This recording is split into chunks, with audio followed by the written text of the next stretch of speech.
This Albion Online video is all about how this game is pay to win, how it's pay to win, and why it is considered pay to win. I'm going to be deep diving into the definitions of pay to win, showing several examples, but I do need to give you a word of warning.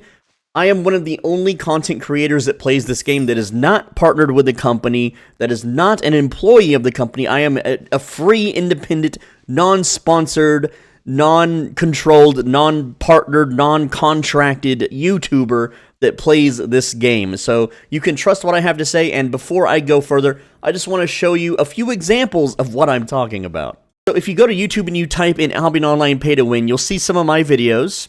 Yes, I've covered this topic immensely. And now I just want to talk about some of these other creators. So this guy here, he is partnered with the company, so, and he's going to be like, no, that's not pay to win, dude. And then this guy, not only is he partnered with the company, but he is also an employee of Sandbox Interactive. This guy is literally on the payroll, him and possibly his wife. And I have so much proof that he is an employee. He constantly does these sponsored streams within the company that if you even attack him in a save zone, you get a 1-week ban just for attacking the dude. And, this guy also partnered, but he did quit the game, and he spoke out very vehemently before he did, so he actually did tell the truth here. This guy is also partnered, let's see, who else do we have that's on this list? I can't read this language, so I don't know what his video is about, sorry. Let's see. Who else is partnered down here? Now, Josh Strife did get paid to make this video, and while it's titled Worst MMO Ever, I think he was kind of indifferent about it, but that has nothing to do with pay to win. Essentially, Lupac, there's another employee. He is an employee of the company, alright? He works for Sandbox Interactive. So, yeah, just, again, it's really hard to trust some of these videos, but me, I am absolutely not partnered with the company whatsoever. If you want more proof that I'm not part of the program, here is the denial email from trying to join the partner program, because hey, I want those free giveaway codes for my audience. Here's my avatar rings. You'll notice I don't have the creator badge. And here is my lack of access to the round table. What is the round table? It is an inner circle kind of discussion where all the elite players, the content creators, etc., all get to post on little Discord and talk about future patch changes before it's announced to the public. And you could scroll through all of those YouTubers that I just showed you, right-click their name, and you can check their rank. Like you can go here and you can look at their roles, and you can see that they have access to the server. And you may be thinking, well, what about Twitch? We can just go to Twitch and talk to some people, right? Let me just show you. Partnered, employee, also partnered, partnered, but an AFK stream. Partnered, not partnered, but probably partnered soon because he does sniff the farts of Tommy over here. Partnered. I don't know who this is. I don't know who that is either, but you get the idea. First, let's define pay to win. So, pay to win is the gain of some inherent, and I misspelt that word, advantage that severely alters your gameplay experience in a positive way over other players that you're competing against.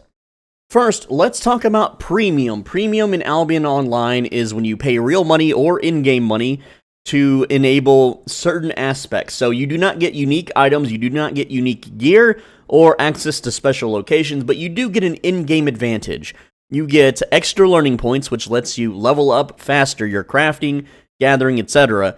You get focus, which allows you to make more silver than someone without focus. That is an inherent in-game advantage. It gives you a fame bonus. Fame in this game is experience points. It is a 50% experience point boost. That is an in-game advantage. It lets you buy a personal island, allowing you to grow crops. So technically, we gotta fix this. So yes, it actually does give you unique items with the farm crops, which you cannot access as a free-to-play player. As a free-to-play player, you absolutely cannot ever have personal islands or crops unless you either farm up the silver manually to get it, which takes an incredibly long amount of time for a new player to do. But if you pay to win, if you pay for a premium, pay that $15, you have access to that private island, you have access to those farm crops, and so yeah. So right now, this passes currently the pay to win thing, but we're going to keep going. The next one is, can you donate to the devs via premium to make annoyances go away? And the answer is absolutely yes. I don't know if you've played Albion Online, but without premium active, you will get these obnoxious pop-ups that take up your whole screen, saying, "Oh, you're almost out of focus. Buy more premium today. Oh, you could sell this at a much, better discount if you had premium. Did you know?" Is there a cash shop? And the answer is yes, there is a cash shop. Here's the cash shop. I can click the gold button down here, and I can pay real money for gold, and then I can go to the gold shop, and I can transmute that gold into silver, which then I can use that silver to buy anything I want in the game, including books called Tomes of Insight that give you 10,000 experience points every time you read one, meaning I can skip the leveling grind. I can read books that increase my gathering fame, so I can skip the gathering grind. I can literally buy equipment already crafted by other players with this silver, and then learn how to craft it, skipping the crafting grind. Now, like other pay-to-win games, do you get a direct reward if you spend money or continue spending money with the game? And the answer is no, but sometimes they'll have a little sale, like, oh, we're discounting premium, and if you lock your price in now monthly, you can continue to pay this discounted price. So, you don't have really a direct reward for spending money, like, oh, you spent $100, here's a bonus. This game does not do that. Now, another argument against pay-to-win is that can you pay to unlock specific content, and the answer is no. You can't pay real money to, just, oh, I want to do arena, let's pay real money. You can buy gear to do this content, but you're not unlocking the content, it's unlocked for everyone all the time. Now, you could say yes to this question by saying, well, you're paying real money to unlock the 5-day head start on the European server, in which case, well, that's like a one-time thing, and I'm just gonna ignore that. Can you pay to skip in-game content? And the answer is yes. You can pay to skip the Fame Farm grind to level up your armor and weapons. You can pay to skip the Gathering grind by reading tomes. You can pay to skip the crafting grind. You can pay to skip the crop growing grind by just buying more accounts with more personal islands, or renting islands from other players, etc., etc. Here's another argument against pay-to-win. Do the paid cosmetics alter the way the game is played? Like, oh, if you buy a special cosmetic, will it, give you a boost over someone that doesn't have it? The answer is no. Cosmetics are purely cosmetic, and in unsafe zones, you can turn it off where you don't even see the cosmetics. Whenever I run around in this purple suit with this big orange flag in an unsafe zone, the majority of players have it turned off. They see me just as a naked dude with nothing on. Does this game have loot boxes? No, it does not. Can you purchase crafting resources or similar stuff? Yes, you can. You can take your real money and buy gold, then you can take your gold and buy silver, and you can take your silver and buy any resource in the entire game. Can you purchase in-game items that can be traded to others for in-game currency? And the answer is yes. You can buy gold and get silver for it. You can also buy the Founders Packs, which are massively, massively a good deal for gaining silver, and sell the skins. I've already made a video about that.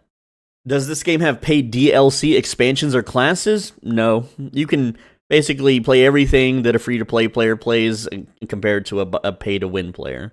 Can you pay to boost a character's level? The answer is yes, you can. You can buy gold, which then you can buy silver, which then you can buy fame tomes.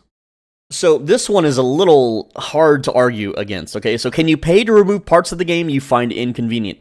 And the answer is sort of. Yes, you can, sort of. So re-gears means when you die in full loot PvP, if you don't want to have to go out and farm and grind and make silver the manual way, you can simply just card swipe and get back in. Those YouTubers I showed earlier, I actually have a clip of one where he dies, and he's broke in the game, so he just swipes $5, and he buys his gear set back, and he goes right back out and fights some more.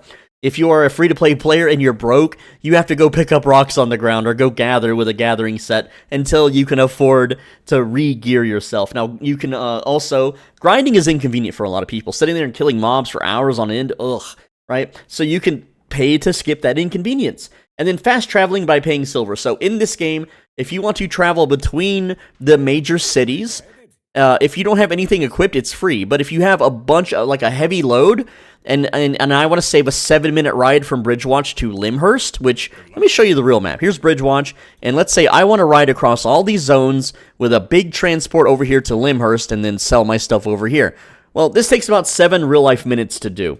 Or I can just pay silver and skip the trip entirely, which is very convenient. Does this game have unlockable characters that you have to pay for? No, you don't.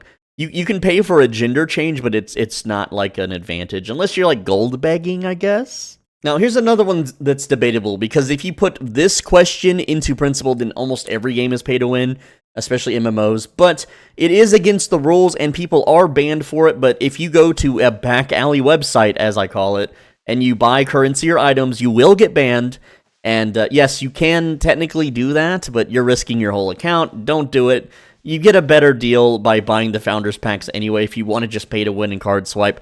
But the reality is, some people will consider this pay to win, so it is arguable. Let me know in the comments if you think that this is considered pay to win. I personally don't, because in a perfect world where people abide by the rules, they wouldn't RMT, they would play the game, for the game. And so I don't think this one is, but I'm including it in the video because there are people that will say, well, this makes the game pay to win, or, well, this would make every game pay to win. So I just want to point it out.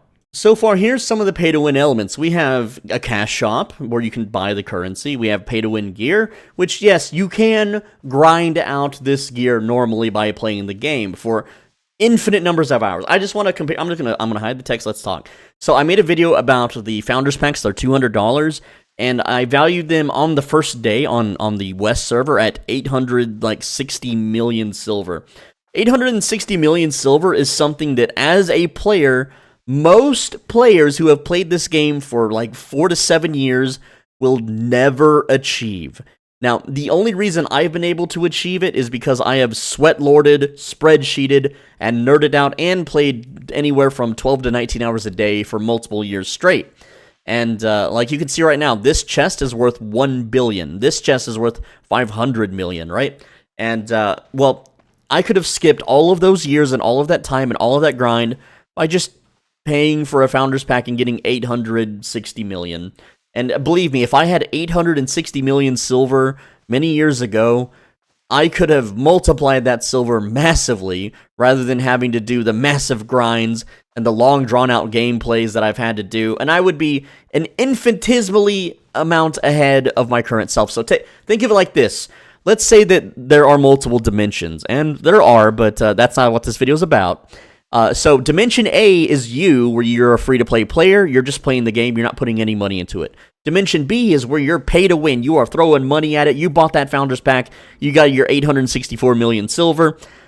So in 3 years' time, who do you think is going to be further ahead in progression? Who do you think is going to be way, way better off?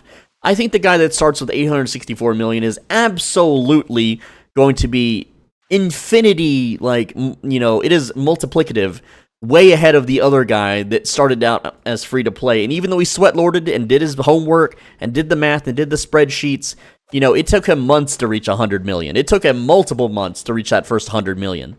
Whereas the other guy just, bought all the infrastructure immediately. His money is now making him more money. He can straight up dump infinite amounts of sets into the black zones without any worry of loss.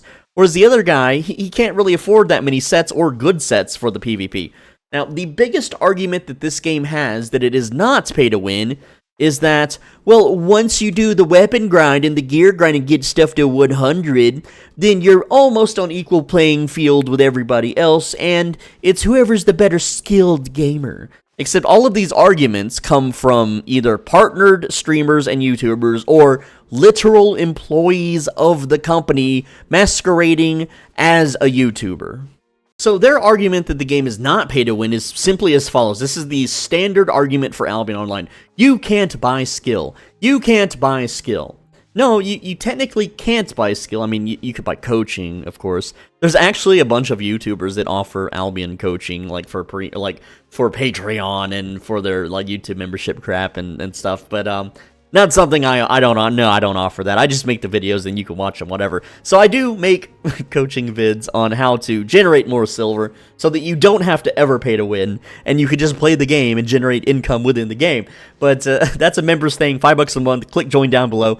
No sponsorship, no ads, ever. I will never take a sponsorship, I swear, unless it's a good product. But anyway, that's the main argument, is that you can't buy skills. So if you take a whale, and I see this a lot, I've seen multiple clips of whales who have like an 800 million set, 8.4 Masterpiece Awakened, and they just die to like some 6'1", 6'2" shitter, who's not really a shitter. They have the counter comp build. They know what they're doing. They live and breathe in the black zones. Yes, it happens. I've almost been able to do it myself in my 4.1 gear. I nearly killed an 8.4 whale in full masterpiece the other day, ratting with my curse staff. If I had just a little bit more item power, I would have killed them and made 800 million. I was so close. And, yes, it is true. You know, you could be mobbed down. This game is more about how many friends you bring to the fight outside of the mists. When you go to the black zone, the red zone, if you have 10 guys and they have 5 guys, you're most likely going to win. But if they have 5 coordinated guys with proper builds, you're toast, dude. I've seen 2 versus 20s before. It does happen. It's not the norm, but it does happen. And, well, those people that are defining the game by that regard are only defining it by that regard and none of the other shit. They are not defining it based on how to acquire that gear. You know, it's purely, oh, well, if you're good at the game, you know, then nothing else matters. Except not everyone plays the game for PvP. Some people play it as a farm sim, as an economy sim, as a gathering sim. I originally only played this game so I could chop virtual trees. I didn't care about anything else. I just wanted something to click on and chop trees while I watched anime. And to this day, that's still kind of what the game is for me, even though I've decided to branch out just a bit, you know, haha, branch, Lamau trees, and do some other stuff. But at the end of the day, you could... The guy that pays to win can infinitely re-gear and gain the skill much faster than the guy that can't. Another argument is that paying to skip progression does not matter because you can progress so fast. And this argument comes from the fact that nowadays you can maximize your weapon specialization to 100, which is not maximum. The maximum is actually 120, which is a huge grind and a massive undertaking. And the SBI employees say that you can max out your specialization in 1 day. That means level 1 to 100 in a single day. Now, if you... I've quantified this massively, and they will never talk about me and my calculations and my research, but going 1 to 100 in a weapon on a brand new character takes about 16 hours in the yellow zone, 12 hours in the black zone if you're lucky, and the world record is 5.8 hours from a game master, okay? And an employee of the company did it during a fame week that'll never happen again, unless Reddit gets 100,000 follows, which it probably won't. But an established player like myself, I've been able to 1 to 100 a weapon in under 1 hour using combat fame credits, auto respec, 8.4 gear in a group zone meant for groups of players completely solo. That's how I do it in under 1 hour. It is very costly, but I can do it in under 1 hour now. I am that quick at it. I'm that powerful. My weapons are awakened, etc., etc. And their argument, once again, is that, well, because it doesn't, like in World of Warcraft, like a casual player takes a whole month to get to level 60 in classic vanilla, right? Whereas here, well, 1 day or 1 hour, you know, make your pick, right? Well, just because the grind isn't that long, it's still a grind, and it depends on what you quantify as long. I think in my terms, I think 1 day is a long time. I think spending an entire day just to be on an even playing field with someone else is a long time, but someone else can simply card swipe in a McDonald's minimum wage amount of money and get that in minutes, in like 2 minutes, in like a few minutes. They just go buy the books. They're done with the grind. It's time to go fight, kind of, sort of. Yes, so that's their second argument. What do you think about this argument? I think it's a valid argument, yes, that, well, if you just put in the grind time, you can be on equal playing fields, or mostly equal compared to others. But you're still paying to skip the inconvenience of grinding, and therefore it is still, in my opinion, pay to win. The next arguments against pay to win are, well, you're just paying for convenience. Yes, the convenience to be ahead of other players in a competitive scene. It doesn't impact others. Like, getting maximum weapon spec does not impact others. Yes, it does, because I can go beat people up that didn't also get maximum weapon spec. Also, there's other ways to pay to impact others. You can pay real money and then buy one of these shops and mess up the economy slightly before the cartel cracks down on you. It requires player intervention to, keep the economy in check here. You can also pay for an infinity amount of islands that grows an infinity amount of crops, and then you could just flood the market with crops and lower the price down. There's so many ways that you technically impact others. I want to talk about how I personally impacted the potion market. So during the Fame Week, I blew 330 million silver on maxing out my potion crafting. Well, this meant that I bought every single rare crafted potion from every single town in the game on West. And that means that the entire stock of potions was gone. That means the price of these potions for people who needed them rose dramatically. And not only did I do this, there was another player who card swiped 7 billion silver, and he maxed out his entire Destiny board. And you know what he did? He just bought all the equipment and studied it. So the price of everything shot up by 10, 15, 20%. And so he impacted everyone else that wanted to buy that equipment on the cheap. So yes, he impacted others with his card swiping. The next argument is that anyone can reach max level over time. Yes, well, time is money, and time is short, and time is finite, for one. The next one is a whale does not affect a max level geared spec player.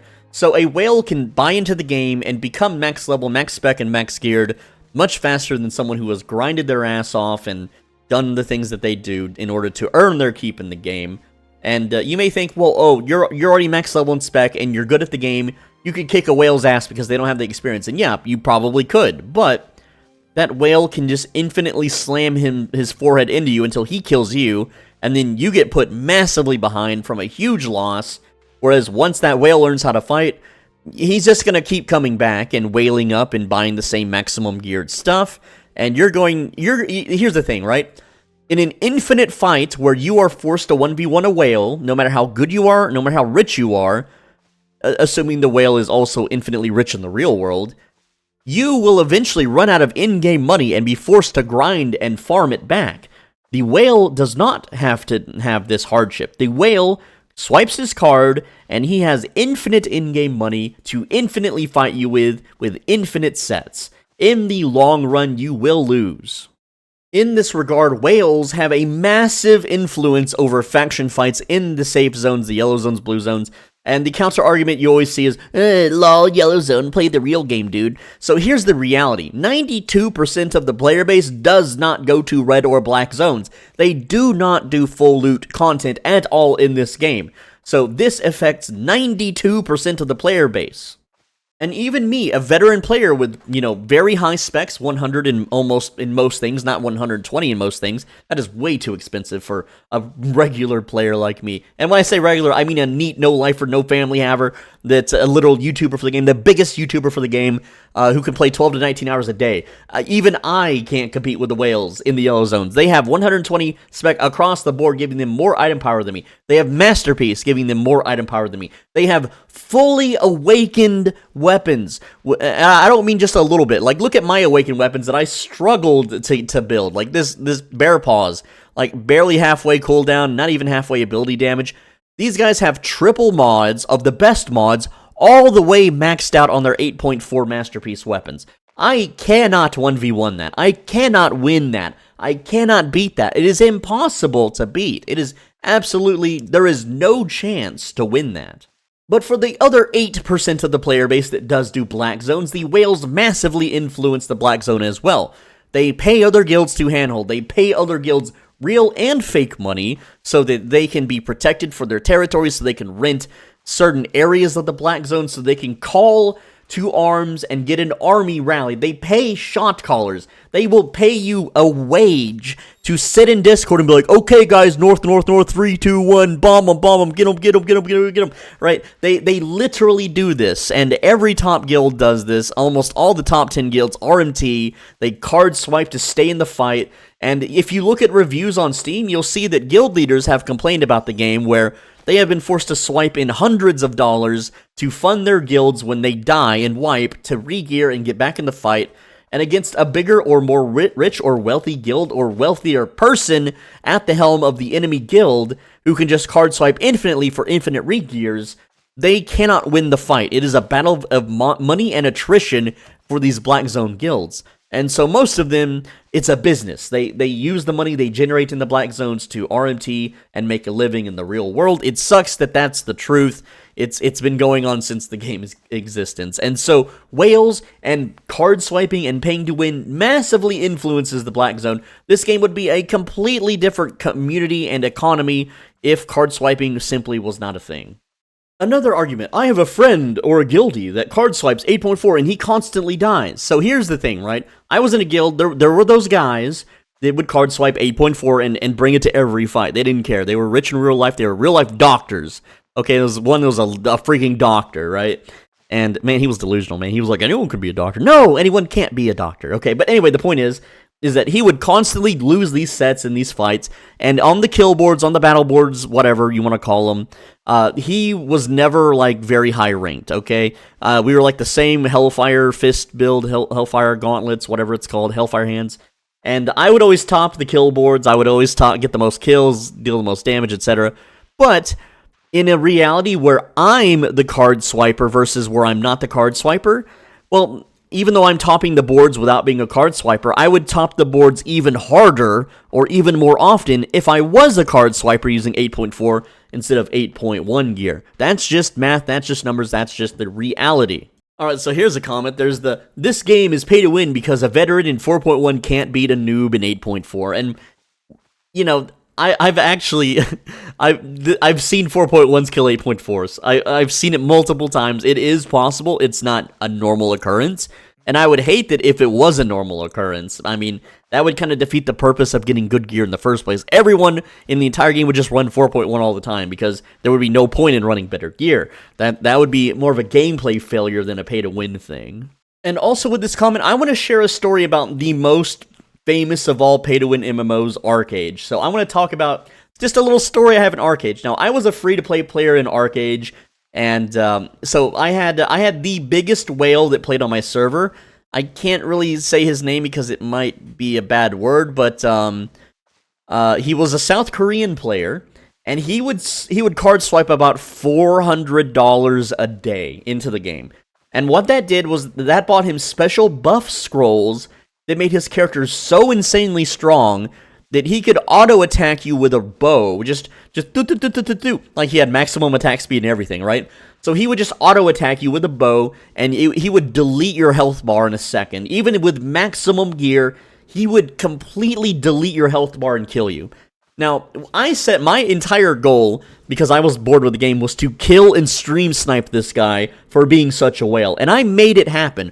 I managed to get my gear and my very specific build where I ignored all armor, and I had a stun lock build, which directly countered his archer build. So every time he was out in the open world streaming, I would stealth up behind him, stun lock him, 100 to 0, his buff scrolls would not save him, he would still die to me, and of course if I failed to stun lock him, like my character missed, or if my weapon failed to proc the armor penetration that ignored their armor, which was a very specific spear build in that game, then I couldn't 100 to 0 his health, and as soon as he left the stun lock, he would just look at me and I would instantly die. That's the reality of pay to win, right? Now, Albion doesn't have pay to win that hard, but the point still being that I could still take that guy out, even though he's paying $400 a day into the game, and I'm not. That doesn't change the fact that the game is still pay to win, because if I also paid the $400 to get the same power that that player had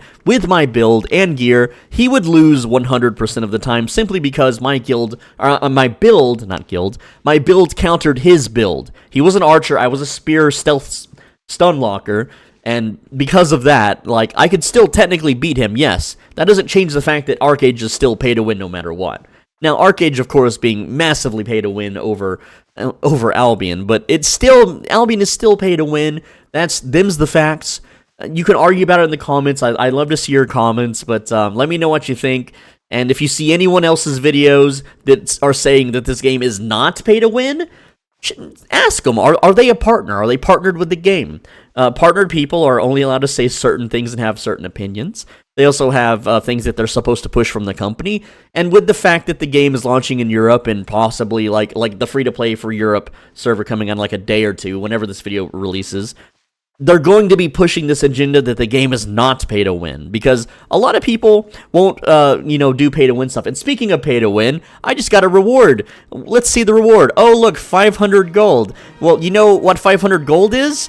Well, 500 gold in the cash shop is, that's 800 gold. That would be $5. But let's just pretend, let's pretend I card swiped. Look at that. I just made 3 million gold. Wow. Or 3 million silver. Wow. I could take that 3 million silver and I could buy a bunch of these tomes. I could buy 200 of these, I think, which are worth 10,000 experience seeds. I mean, you get the idea. This game is pay to win. End of video. Thank you so much. Mwah. Kiss on your forehead, and I'll tuck you into bed. It's time to go to bed. Mwah. Have a second kiss, and leave a comment, leave a like.